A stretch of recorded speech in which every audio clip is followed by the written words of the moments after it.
Bang, let's get it. Eve Missy rebound line is at 3.5. The model predicts he gets 6.9 rebounds. His season average is 5.2. Last 10 games, 4.2. The model likes the over. Eve Missy, 3.5 rebounds. It's minus 162 on Hard Rock. Hopefully we could catch that bitch at a better price. If not, it's going on a parlay. Bang, let's get it. Hey, Peyton Watson, 5.5 rebounds at minus 130. The model likes the under. The model predicts he only gets 3.5 rebounds. His season average is just under 5. Last 10 games, he's averaged 3.3 rebounds. We like Peyton Watson to go under 5.5 rebounds. Minus 130 on Hard Rock. We like that straight. Isaac Okoro, his rebound line is 3.5. Heavily favored to go under at minus 180. As you can see, his season average and the last 10 average has him under 3 rebounds. Bang, let's get it. We take Isaac Okoro to go under 3.5 rebounds. It's minus 180. Put that bitch on a parlay with the other guy. Trae Young, I heard he's on a trading block. His rebound line is at 2.5. I'm not fucking with this. It's minus 185. He averaged 1 rebound over the last 10 games.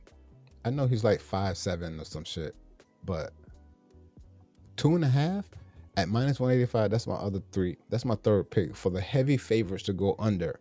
You seen it. Bang, let's get it. Who else we got? Nothing. The rebounds went 0-2 yesterday. Scroll to the top. With 67 and 55, the rebounds are hitting at 54%. Bang, let's get it. Next, I like the three-pointers. Let's go to the three-pointers and see what they do. The first, why you ain't zoomed in? Hold on. Oh, man, what's happening? Oh, like that. That's enough. Bang, let's get it. The three-pointers are 62 and 30. That's 67%. We're approaching 100 plays. Trey Johnson over 1.5 three-pointers made is heavily juiced on Hard Rock. He averages 2 on the season, averages 2 over the last 10 games. He's expected to hit 2. It's minus 200. You probably stay away from this one. Then we got Jalen Bronson to hit 3 threes at minus 145. This is also a parlay piece. He's averaged 3 on the season, last 10 games, a little above that. We like Jalen Bronson to go over 2.5 three-pointers made. Bang, let's get it. Kevin Porter Jr. at 1.5 three-pointers made, averaging 2 on the season. Last 10, just 1.8. That holds me up. We haven't had Kevin Porter on the three-pointer line. 0-0. This might be new here on the three-pointer prop. I don't know if I had the players' statistics on every slip. And then Ryan Rollins to hit 2 threes. Heavily juiced, minus 165. On the season, he averaged 2.3. Last 2 games, 2.2. The model likes, we don't like negative EV plays. We're not playing this. We stay away from Ryan Rollins, over 1.5 three-pointers made. Let me make sure I didn't. Same thing with Kevin Porter. My bad. I'm sorry. Don't play that. Next, Ryan Rollins, no. Devontae DiVincenzo, no. Negative EV, over 2.5, minus 140. He's averaged 3. Last 10 games, under 3. Stay away from this one. Who's next? D'Anthony Melton. A lot of the three-pointers line, obviously why the record's so good because they're heavily juiced. Minus 250 for D'Anthony Melton to hit 2 3. Like, get the fuck out of here. I'm not playing this. To go under 2 threes, he doesn't even average 1. Should be a smack, but what you going to put that on? Minus 250? Nowhere. Yesterday, three-pointers went 1 and 3. 62 and 30 on the season with a 67% win rate. Bang, let's get it. We did rebounds, threes. Let's do points. Did we do points? Of course it's not zoomed in. Right there. No. God damn it. Why you can't just do it how I want it? Right there. The threes, this ain't threes. This is points. This is points. The points is 125 and 120. Just a 51% win rate. As the props are usually heavily juiced. Not usually, but a lot of times they are. But Con Canoodle with 16.5 points, minus 125 at Hard Rock. He averages 19 on the season. Over the last 10 games, he's averaged 22 points. We take the over. Heavy plus EV play. 2-1 on the season with Con Canoodle. We like him to go over his threes as well. I don't know what that is. It wasn't on the list. Zachary Versaster, over 8.5 points. We 0-1 on him this season. He does average 10 points on the season, but the last 10 games just under that. That's kind of tight. The EV is there. Minus 125. I'll play it straight on Hard Rock. Zachary Versaster to go over 8.5 points. Bang, let's get it. And on Yeka, over 14.5 points. We're 2-0 on his points props. Plus EV is there. He averaged 16 points per game on the season. Last 10 games, a bit above at 17.6. The plus EV is there. We're 2-0 with Onyeka. We take the over. I like it straight up at minus 120 on Hard Rock. Andrew Nimhart, his points line is at 15.5. On the season, he averages 17. I like the over here. Last 10 games been slightly under for some reason. We're 2-1 with Andrew Nimhart on the season. We take him over 15.5 points. Bang, let's get it.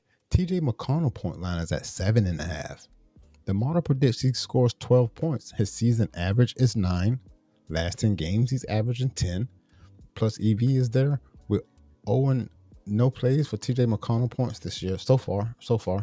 But we like TJ McConnell to go over 7.5 points at minus 115. We played a bit straight up. We got Mark Williams at 11.5 points. The Suns at the Cavaliers, the model predicts him to score 14 points. Season average 13.1. Last 10 games, a little bump above. Plus EV is there. We're 1-2 on Mark Williams points props, but I do like over 11.5 at minus 110. Bang, let's get it. And then we got Jared Allen, over 11.5 points. He averages 13 on the season. The model predicts him to score 16 points. Last 10 average is just 12.9. Plus EV is there. 1-0 on Jared Allen's point line so far.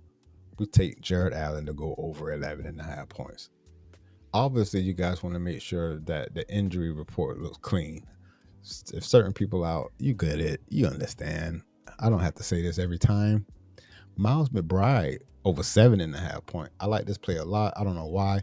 However, they're playing against a decent defense against the Spurs. He averages 11 on the season. Over the last 10 games, just 9 points. But I think he hit a couple threes and go to the line to cover for us. No? The plus EV is there. 0-0 on his points props so far, but I like Miles McBride over 7.5 points. Stephon Castle is one of my most bet players so far. 0-1 on his props. I usually be getting off on the points, rebounds, and assists. But at 17.5 points at minus 120, the model predicts him to score 19. 18.5 on the season. Last 10 games, he's averaged 20 points. We take Stephon Castle to go off against the Knicks. Over 17.5 points at minus 120. You played a bit straight up. And then we got Jordan Clarkson at 7.5 points. Model predicts Jordan Clarkson to score 12 points. Season average of 10. Last 10 games is lower than that. The EV is there, but luckily the line is low. 7.5 point at minus 120. Bang, let's get it. And then Paolo Banchero. I cracked this last time. 0-2 on the season. No, it can't be 0-2. We just hit Banchero. Oh, wait. My bad. The points didn't have this player bar that was on rebounds and shit. Anyway, we just caught Banchero. It was under 24.5 points. I want to say the last time it was out. I need to go to Pick Finder and see. But still, the model predicts he scores 17 points. He's averaged 19 on the season. In the last 10 games, he's been below that average. I'm taking Paolo Banchero to go under 22.5 points at the Pacers. And then Colin Gillespie, 16.5 points is the line. His season average is just 13, but in the last 10 games, he's averaged 15 points. I like Colin Gillespie to go under 16.5 points at minus 105. We play that bitch straight up. Fuck wrong with him. And look, Kevin Huerter, same kind of scenario. The line is bumped. We need to look at the injury report. Something is happening. The line is 15.5. He's averaged 11 over the last 10 games. Average even less than 11.7. Plus EV is there. We're 1-2 on the year with Kevin Huerter so far. I'm taking him under 15.5 points. Bang, let's get it. Jalen Smith, point line is at 10.5. The model predicts him to score 7. He's averaged 8 on the season. Last 10 games, just 6 points. We need to check the We need to check the motherfucking injury report to see what's happening over there. And Mataz under 15.5 points. This was scary, even though his average is just 14, same with the last 10 games. The model predicts him to score 12. With multiple players on the Bulls to go under, you just kind of like be skeptical for the fuck of it. 2-1 on the season with Mataz points line. We're under 15.5. Model predicts him to score 12 points, even though he averaged just a little above 12 over the last 10 games. And then look, Ayo is back. Definitely taking Ayo under 17.5. He just have to show me, boy. That's why we need to look at the Pelicans and the Bulls injury report. There's too many Bulls players with inflated point lines. I'll get to that when we go to pickfinder.app. Bang, let's get it. I just wanted to go over these, do something a little different because I like playing a lot of these straight. Same thing with, look, another one. I do this so much that I can look at the lines, predictions, season averages, like, hold on, somebody's fucking missing. What's going on here? Trey Jones line is at 15.5. I don't know how many Bulls players that we have with their line inflated, but it looks like 4, maybe 3, under 15.5 points. And look at the average in the last 10. The EV is there, but we got to go look at the matchup, the injury report. We got to see what's popping. Peyton Watson under 13.5 points. I do like that one as well. Same thing with Nuggets. Their rotation seemed to be a little iffy. I don't know for a fact. I can't remember what I saw about the Nuggets, but I need to go check on that. Yesterday, the points model went just 1-1, and I showed you the top already. With 125 and 120, just 51%. The points model needs to tighten up. I tightened up the assists and the points model as the rebounds and the 3-pointers were doing fairly well. Let's go to the assists and see if there's anything to play. As you can see, the assist model isn't doing as well as any other ones, as it is 22 and 26. But yesterday, I think it did well. Not yesterday. When was it? Not yesterday. It went 0-1 yesterday. It wasn't a lot of games yesterday. I didn't drop yesterday, did I? I don't even know. Don't remember. I got so much shit going on. I make videos every day, but I don't even know if I made videos for my channel yesterday. Ayo under 4.5 assists, heavily juiced. The averages is there. Another Chicago Bulls player with his line inflated. Let's go to pickfinder.app. Something's not happening. We're starting off fresh. I didn't get this set up, so you get to see it all. Why am I freezing? And why is this video so long? I've been talking for that damn long. Hey, look, we have some updates on Pickfinder. Oh, you can't even see it. I'm going to end this video. I'm really Rico. You already know. Let's get this dough, bruh. Peace. I'm out.